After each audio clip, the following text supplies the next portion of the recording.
Welcome back to the channel. And last two ಶಾರ್ಟ್ಸಲ್ಲಿ ನನ್ನ ಮನೆ ತೋರಿಸಿದ್ದೆ. ಹೊಸ ಮನೆಯದು ಗೃಹ ಪ್ರವೇಶಕ್ಕೆ ಹೋದಾಗ ಕ್ಲೋಸ್ ಇರೋದ್ರಿಂದ ಅಂತ ಹೇಳಿದೆ. ಆ್ಯಂಡ್ ಲೈಟ್ಸ್ ಜೊತೆಗೆ ಬಾಲ್ಕನಿ ಒಂದು ಎಕ್ಸ್ಟ್ರಾ ರೂಮ್ ಇಲ್ಲಿ ನಾನು ಲಾಂಗ್ ವಿಡಿಯೋದಲ್ಲಿ ಶೇರ್ ಮಾಡ್ತಾ ಇದ್ದೀನಿ.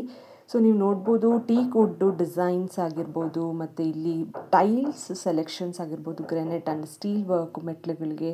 ಆ್ಯಂಡ್ ಇದು ಒಂದು ರೂಮ್ ಎಕ್ಸ್ಟ್ರಾ, ಆ ಕಡೆ ಬಾಲ್ಕನಿ ಕಾಟ್ ಆಗಿರ್ಬೋದು, ಮತ್ತು ಸೇಮ್ ಏನು ವುಡ್ ವರ್ಕನ್ನು ಮಾಡಿಸ್ಕೊಂಡಿದ್ದಾರೆ. ಇದೆಲ್ಲನೂ ಫಸ್ಟೇ ನಮಗೆ ತೋರಿಸಿರ್ತಾರೆ. ಆ ಥರ ಕೂಡ ಮಾಡಿಸ್ಕೋಬೋದು.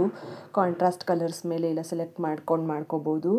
ಇಲ್ಲಾಂದರೆ ನಾವು ಮುಂಚೆ ಮಾಡ್ಸೋಕ್ಕಾಗಲಿಲ್ಲ ಅಂದರೂ ಕೂಡ ನಮಗೆ ಯಾವ ಥರ ಔಟ್ಪುಟ್ ಬರುತ್ತೋ ಆ ಥರ ಸೆಲೆಕ್ಟ್ ಮಾಡ್ಕೊಳ್ಬೋದು. ಟೇಲ್ಸ್ ವರ್ಕು ಮತ್ತು ವುಡ್ ವರ್ಕ್ ಅಂತ ಹೇಳ್ಬೋದು ಮೇಯ್ನಾಗಿ.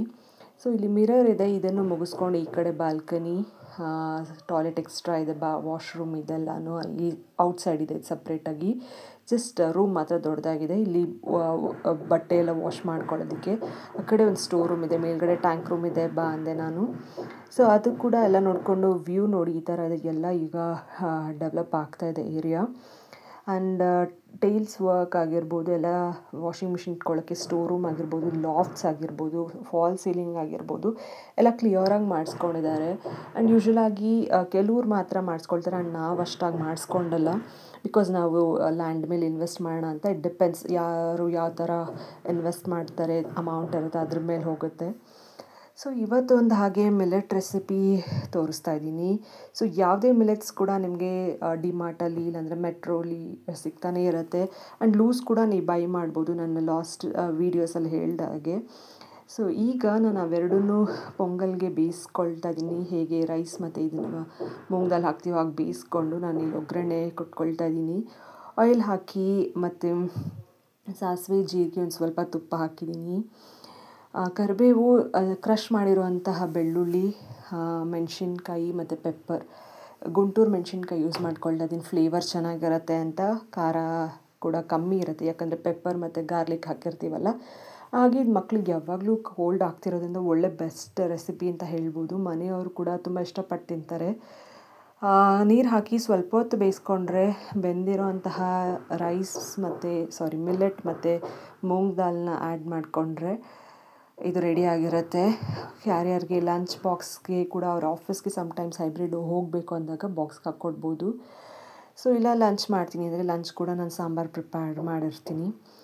ಸೊ ಅವನ್ನ ಕಳಿಸಿದ ಮೇಲೆ ನನಗೆ ಆಬ್ವಿಯಸ್ಲಿ ಅವಳು ಎದ್ದೋಳೋ ಅಷ್ಟರಲ್ಲಿ ಮನೆ ಕಸ ಗುಡಿಸಿ ಎಲ್ಲನೂ ಈಚೆ ಕಡೆಯೂ ಕೂಡ ವಾಟರ್ ಹಾಕಿ ರೆಡಿ ಮಾಡ್ಕೊಂಡಿರ್ತೀನಿ, ಯಾಕಂದರೆ ಅವ್ರು ಬಂದಮೇಲೆ ಪೂಜೆ ಮಾಡ್ತಾರೆ. ಆ್ಯಂಡ್ ಅವರೇ ಸ್ವಲ್ಪ ಸ್ನಾನ ಮಾಡಿಸ್ಕೊಡೋದ್ರಿಂದ ನನಗೆ ಇಲ್ಲ ಅವನ್ನ ಫೀಡ್ ಮಾಡೋಕ್ಕೆ ಮುಂಚೆ ಯೂನಿಫಾರ್ಮ್ ಹಾಕಿ ಅವನ್ನ ರೆಡಿ ಮಾಡಿರ್ತೀನಿ. ಆ್ಯಂಡ್ ಸ್ವೆಟರ್ ನಾನು ಕಂಪಲ್ಸರಿ ಹಾಕೋದು ಯಾಕೆ ಅಂತಂದರೆ, ಅವನಿಗೆ ಕಿವಿನ ಕ್ಲೋಸ್ ಮಾಡಿ ಕಳಿಸ್ತೀವಿ. ಎಷ್ಟೇ ನಾವು ಬೆಚ್ಚಗಿಟ್ಟರು ಮಕ್ಕಳಿಗೆ ಸಮ್ಟೈಮ್ಸ್ ಅವ್ರು ನೀರಲ್ಲಿ ಆಡೋದ್ರಿಂದಾಗಿ ಏನೇ ಆಗೋದ್ರಿಂದ, ಈಚೆ ಸ್ಕೂಲ್ ಮಕ್ಕಳನ್ನ ಮೀಟ್ ಮಾಡೋದ್ರಿಂದ ಅವ್ರಿಗೆ ಚಳಿ ಶೀತ ಬೇಗ ಬಂದುಬಿಡುತ್ತೆ. ಆ್ಯಂಡ್ ಅವನಿಂದ ಅವಳಿಗೂ ಬೇಗ ಸ್ಪ್ರೆಡ್ ಆಗೋದ್ರಿಂದ ಆಬ್ವಿಯಸ್ಲಿ ನಾನು ಬೆಚ್ಚಗಿಡಕ್ಕೆ ಟ್ರೈ ಮಾಡ್ತಾನೆ ಇರ್ತೀನಿ. ಸೊ ಲಂಚ್ ಪ್ಯಾಕ್ ಕೂಡ ಹಾಗೆ ಪ್ಯಾಕ್ ಮಾಡ್ತಾಯಿದ್ದೀನಿ, ಆ್ಯಪಲ್ ಕಟ್ ಮಾಡಿ. ಸೊ ಇದಾಗಿತ್ತು ಮಾರ್ನಿಂಗ್ ರೆಸಿಪಿ ಮತ್ತು ಅವನ ಬ್ರೇಕ್ಫಾಸ್ಟ್ ಪ್ರಿಪ್ರೇಷನ್. ಸೊ ಅವನ್ನ ಕಳಿಸಿದ್ಮೇಲೆ ನನಗೆ ಸ್ವಲ್ಪ ಫ್ರೀ ಅನಿಸುತ್ತೆ. ಹಾಗೆ ಅವಳು ಕೂಡ ಎದ್ದಿದ್ರೆ ಆಟ ಆಡ್ಕೊಳ್ತಿರ್ತಾಳೆ, ಆಮೇಲೆ ಮಲಗಿದ್ರೆ ಬೇಗ ಬೇಗ ನಾನು ಮಾಡ್ಕೊಳ್ತಾ ಇರ್ತೀನಿ. ಆ್ಯಂಡ್ ಮಂಚದ ಮೇಲೆ ಕೂರಿಸಿದ್ರೆ ಅವಳು ಸುಮ್ಮನೆ ಕೂತಿರ್ತಾಳೆ, ಟಿ ವಿ ನೋಡಿಕೊಂಡು, ಇಲ್ಲಾಂದರೆ ಸುಮ್ಮನೆ ಆದರೂ ಕೂತಿರ್ತಾಳೆ. ಅಮ್ಮ ಬರೋವರೆಗೂ ನೀನು ಇಲ್ಲೇ ಇರು ಅಂದರೆ ಇರ್ತಾಳೆ. ಕೆಲವೊಂದು ಸಲ ಬೋರ್ ಆಯಿತು ಅಂದರೆ ಹೇಳ್ಕೊಂಡು ಬರ್ತಾ ಇರ್ತಾಳೆ. ಹಾಗೆ ನಿನ್ನೆ ಪೂಜೆಗೆ ಏನು ಹೂವು ಇಟ್ಟಿದ್ದೆ ಕಾರ್ತಿಕ ದೀಪಕ್ಕೆ ಅಂತ, ಹೂವು, ಕಳ್ಳೆಪುರಿ, ಪ್ರಸಾದ ಇಟ್ಟಿದ್ದೆಲ್ಲ ಚೆಲ್ಲಿದ್ರು, ಕಸ ಗುಡಿಸ್ಬೇಕು. ಸೊ ಅವನ್ನ ಕಳಿಸಾದ್ಮೇಲೆ 8:30 ಹೊರಡ್ತಾನೆ. ಅದಾದಮೇಲೆ ಈಚೆ ಕಡೆ ಕೆಳಗಡೆ ಎಲ್ಲ ಪಾರ್ಕಿಂಗ್ ಸ್ಲಾಟ್ಗೆ ಸ್ವಲ್ಪ ಎಲ್ಲ ನೀರು ಹಾಕಿ ರಂಗೋಲಿ ಹಾಕಬೇಕು. ಸೊ ಪೇಪರ್ ಕೂಡ ಹಾಗೆ ಬಿಸಾಕಿ ಹೊರಟೋಗಿದ್ದಾರೆ. ಅದಾದಮೇಲೆ ನಾನು ಸ್ವಲ್ಪ ಎಲ್ಲನೂ ರಂಗೋಲಿ ಎಲ್ಲ ಹಾಕಿ ಅವ್ರಿಗೆ ರೆಡಿ ಮಾಡ್ಕೊಳ್ತಾ ಇರ್ತೀನಿ ತಿಂಡಿ ಎಲ್ಲ. ಸೊ ಈ ಮಾರ್ನಿಂಗ್ ರೊಟೀನ್ ಅಂತೂ ಏನನ್ಸುತ್ತೆ ಅಂದರೆ ಒಂಥರ ಸ್ಟ್ರೆಸ್ ಇದ್ದಂಗೆ ಅನಿಸುತ್ತೆ. ಸೊ ಕಾಮಾಗಿ ನಾವು ಯಾವಾಗ ತೊಗೊಂಡು ಮಾಡ್ತೀವೋ ಆವಾಗ ಅದು ತುಂಬಾ ಯೂಸ್ ಆಗುತ್ತೆ. ಯಾಕೆ ಮಾಡ್ಕೊಳ್ಬೇಕು ಅಂದರೆ ತುಂಬ ಕೆಲಸ ಬೆಳಗ್ಗೆನೇ ಎದ್ದು ಮಾಡಿಬಿಟ್ರೆ ಬೇಗ ಆಗೋಗುತ್ತೆ, ಕ್ಲೀನಾಗೂ ಇರುತ್ತೆ ಆ್ಯಂಡ್ ಅವ್ರು ಬಂದು ಪೂಜೆ ಮಾಡೋದಕ್ಕೂ ಕೂಡ ಹೆಲ್ಪ್ ಆಗುತ್ತೆ. ಆ್ಯಂಡ್ ಈವ್ನಿಂಗ್ ಬಟ್ಟೆ ಎಲ್ಲ ಇರುತ್ತೆ, ಅದು ಕೂಡ ಎಲ್ಲನೂ ವಾಷಿಂಗ್ ಮಿಷಿನ್ಗೆ ಹಾಕಿ ಮಧ್ಯಾಹ್ನ ತಿರ್ಗಿ ಅವ್ರು ಬಂದಮೇಲೆ ರೊಟೀನ್ ಶುರು ಆಗಿಬಿಡುತ್ತೆ. ಸೊ ಹಾಗಾಗಿ ನಾವು ಲೇಡೀಸ್ ಪೂಜೆ ಮಾಡ್ಕೊಳ್ಳೋದು ಸಾಯಂಕಾಲನೇ ಆಗಿಬಿಡುತ್ತೆ ಕೆಲವೊಂದು ಸಲ. ಬಟ್ ಎವ್ರಿ ಡೇ 2 ಟೈಮ್ಸ್ ಮಾಡೋದು ಅಷ್ಟೇ ಇಂಪಾರ್ಟೆಂಟ್ ಆಗಿರುತ್ತೆ ದೇವ್ರಿಗೆ. ಸೊ ಅವಳು ಕೂಡ ಇಲ್ಲಿ ಸ್ಟ್ರೆಸ್ ಫ್ರೀ ಆದಮೇಲೆ ನಾನು ಆಟ ಆಡಿಸ್ಕೊತಾ ಇರ್ತೀನಿ.